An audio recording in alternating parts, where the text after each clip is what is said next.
Hello, all you lovely inhabitants of this earth. Welcome to another installment of the Sega that is League Unlocked. My name is Eric. Thank you guys for joining us as always. The long week that was is now over, and the LCK finally returns to the Rift. And after their hiatus, they jump right into patch 9.3 with all the changes to crit items for AD carries. And we talked about this big hot fix to the top lane 0 CS strategy to Spell Thief's Edge and the Talisman support line. And we said that Riot is hotfixing it. It's not going to be waiting until the next patch. But coming into the LCK, they had the option to either go with the hotfix or just leave it as is on live. And they decided, because all the teams couldn't get on the same page, which means the hotfix is not during the LCK for week 4. And I say that because ahead of the SKT versus Kingzone series, it had a pretty serious effect on the games. I thought this hotfix was going to be an overreaction and teams weren't really using this strategy, but then the LCK comes in week 4 and says we are going all in with not just top lane 0 CS, but this whole Klepto Frostmancy hybrid. We're doing it across all the games. Game 1, SKT versus Kingzone. Both teams rocking a 4-2 record coming into this one. And of course, it's Khan going up against his former team, his protege in Rascal in that top lane matchup. And just look at all the Spell Thieves on the side of Kingzone, in the mid lane, in the top lane, and even in the bottom lane. That's right, we had Azir getting that Spell Thieves, which is why they're down such huge CS numbers. But early on, it was Khan in the top lane who also has a Spell Thieves Edge. He's getting first blood courtesy of Clid on his Lee Sin, and we know Clid is just a first blood king here. Not many kills in this game, and it was 3 dragons the way of Kingzone. This huge gold lead, a lot of it is because of all those Spell Thieves that they have. By the way, you also saw Silas mid for Faker there, getting caught out in his own jungle. He would go down. He drew a lot of pressure on that Silas, but outside of that, bit of an underwhelming performance, which has been the theme for that champion so far here in 2019. SKT finally get a team fight because they were almost impossible to find in this game, but they're down 10,000 gold at this point. The extended team fight, 2 Infernal Dragons the way of Kingzone. We got a lot of Emperor Divides going all over the place with Silas, but doesn't matter. Kingzone comes away with a clean ace on that one, and they would TP down to win game 1 against SKT. And, well, apparently you should have gone with the hotfix, or maybe that's why a lot of these teams were saying, don't put in the hotfix because we have a strategy built completely around that. So Kingzone up 1-0. We go into game 2. This time, Teddy and Mata getting some action in the bottom lane. It's Kaisa for Teddy in this one, or excuse me, not for Teddy, for Deft actually. And then Clid comes in and grabs the first blood on the Jarvan, something we haven't seen him play in Korea, but he played it a lot in China. And then Pawn on the LeBlanc again.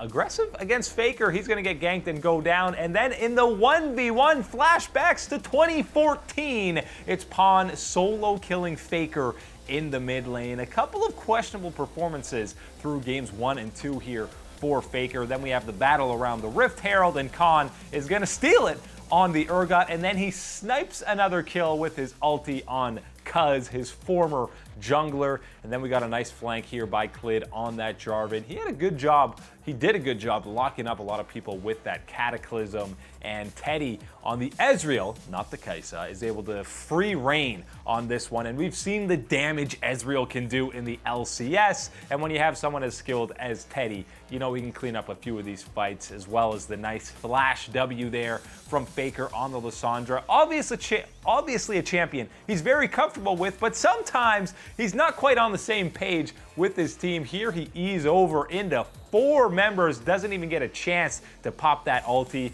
Another questionable engage by him gets him caught out. Here, Kingzone dives and gets a kill on Mata, but not exactly a good trade because it is Deft that goes down. Then Kingzone trades a Mountain Drake for a Baron. Not a great trade. 3 inhibs would go down for SKT, as you see one respawn, and 9 times out of 10, that's a little bit too much for a team to recover from. We're seeing the ludicrous damage come out from the Ezreal. He's fully online with that double tier build. SKT had a whole whack of dragons under their belt. They rebound in game 2 to even up the series at 1 apiece. And there were less spell thieves, but still plenty to be seen here. And finally in game 3, we get to see a crit AD carry. It's Caitlyn for Deft, as well as the Sylas in the top lane for Rascal going up against the Fiora for Khan. And early on, we see Faker roaming in the bottom lane, not even very early on. It's a 4-man dive, ends up being 2 kills over to SKT, and they get out for almost nothing.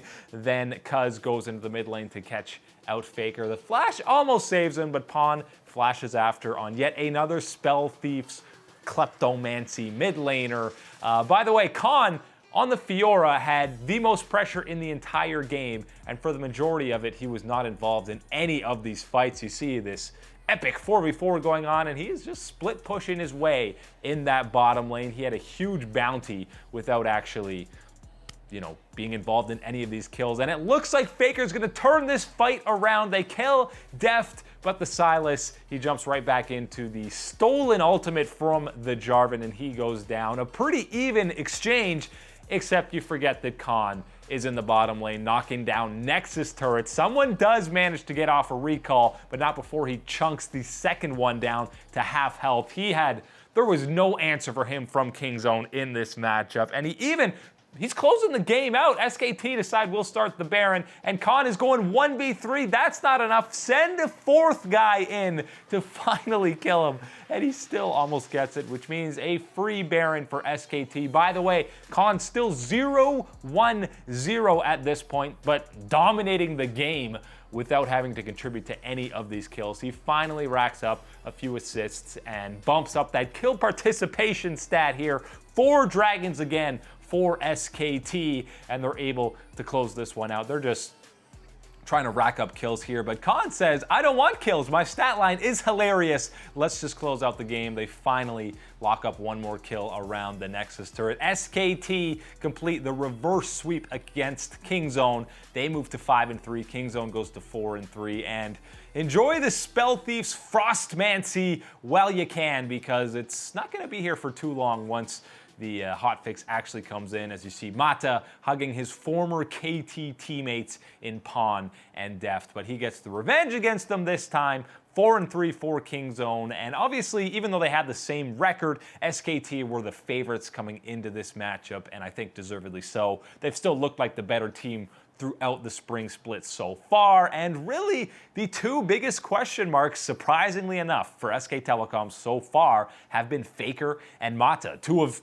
probably the 2 best players in the history of League of Legends. They've been getting caught out a lot. I think Faker has been underwhelming on even some champions that were familiar with him playing in the Lissandra. I would say games 1 and 2 were a little bit questionable from him. He looked great on the Zoe in game 3. And Mata's Tom Kench was underwhelming, usually a champion he's very comfortable on.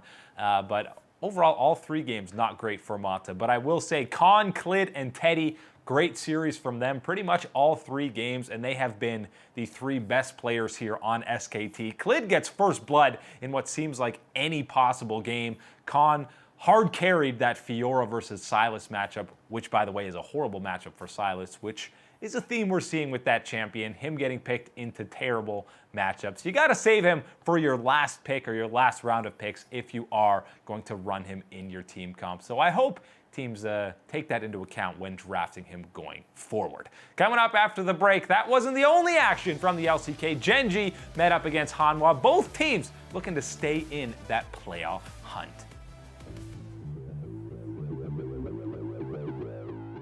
Hello, all you beautiful people. Welcome back here to League Unlock. My name is Eric, and the LCK is back. We have some matchups where, listen, Gen.G has had a underwhelming, to say the very least, start to 2019, and Hanwha Life, their most recent match, they got pretty handily smoked by SKT 2-0, but aside from that, they'd actually looked like a pretty solid playoff contender. So Gen.G coming in as big underdogs, even though they only have 1 less win than Hanwha, because they've looked questionable in a lot of their matchups. Juicy AD carry matchup in this one. Sangyun versus Ruler, clearly the main carries on their squad. And we already talked about the Spell Thief's Frostmancer debacle that started today in the LCK, and there was more of it in Game 1 against these two squads, although not quite as heavy-handed. Just the karma in this one for Gen.G, and it's actually Roach who got the start. Usually Gen.G starts with Cuvée